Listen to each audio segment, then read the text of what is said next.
Today, I will take you through the decorum expected when visiting your in-laws in the land of Mulembe. And Mulembe, these are the people living in the western part of Kenya, East Africa. Here are some of the rules of etiquette that are observed when maintaining good relations between relations that arises by marriage. Kindly know that the following rules are not uniform but common among 18 houses of Mulembe. Therefore, it is always best to inquire the announcements of culture and traditional of your Mulamwa or Basakwa. If you're a man, do not shake hands with the elderly ladies. When visiting in-laws, take a back step whenever you are introduced to female family member old enough to be your mother's or mother-in-law. Do not initiate handshake, leave it to them to greet you. You might find yourself in an awkward position trying to shake hands with your mother-in-law, which in some Luya culture is nothing sort of abomination. And young women should also wait for elderly males to greet them first. This is to avoid one shaking hands with her father-in-law. This rule of etiquette on greeting is particularly strict among Bukusu. On the other hand, on the other end of the spectrum, the Maragoli know nothing about this tradition. As in common in most African cultures, dress decently. For men, you will never go wrong with a suit. You can also wear your jeans, polo shirt, or any other casual wear. But open shoes are no. If possible, avoid short sleeve shirts like mine.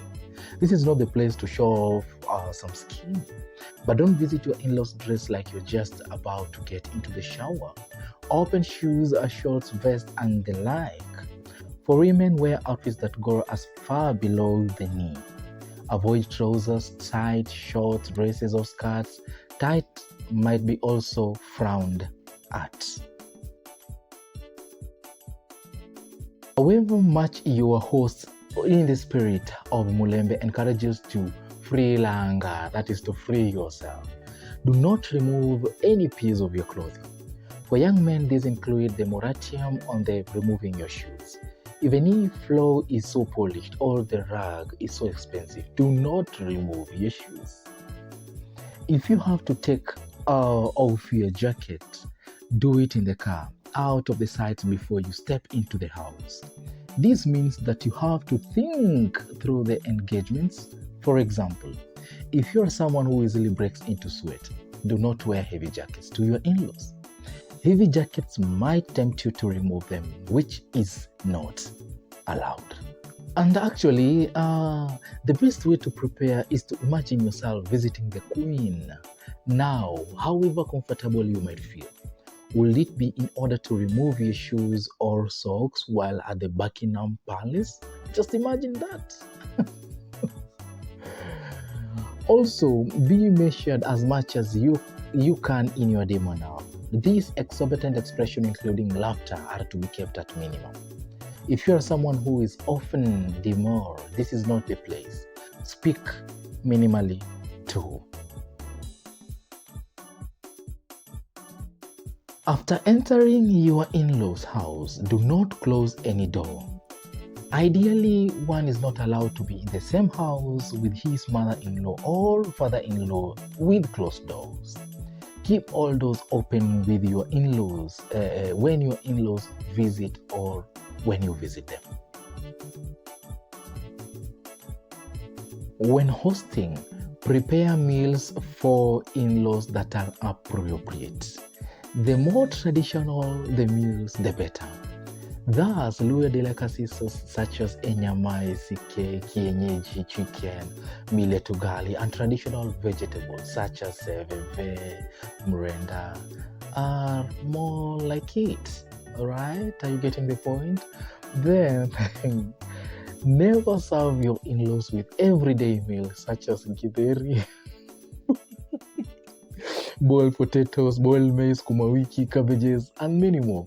Your meals must show off efforts and thoughtfulness. Go to the extra mile and ask in advance preferences in diet. Example, is there anyone amongst you or amongst you who doesn't take milk? Is there anyone who is diabetic? Those are the kind of questions that you should ask. Yes, the report might be good. The camaraderie, expectational, and the work of hosting heavy, but do not attempt to assign duties and tasks to in-laws. However, your in-laws at their own violation might offer to help you. How to balance these opposing demands sometimes is the hardest part to do. Let's take the example of a son-in-law who finds himself at his in-laws' home for a certain function like a funeral. The son-in-law can help around the home with a task like organizing people to arrange the furniture, extra setting. The son-in-law is not, however, allowed to undertake certain tasks such as splitting the firewood. In Swahili, we call it kupasua kuni.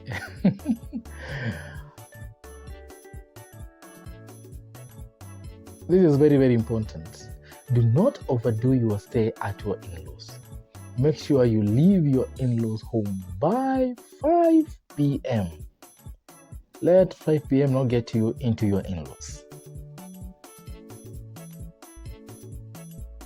Especially for important events such as funerals, traditional circumcision ceremonies, wedding, and the like, do not go visiting your in-laws alone. Have a sidekick whose role is to make you look important. Important people always have at least one tour along who serves some role in the making VIP's life fabulous. Those are like bodyguards, driver, personal assistants, advisors, and many more. For the sake of the reputation of your clan, have someone come along when visiting your in-laws, so that it be seen, as my people say, umetosha goro goro. And that are some of the etiquettes of Mulembe Nation. Kindly subscribe to our YouTube channel so that you can be updated of more of African cultures around the world. Till we meet next time.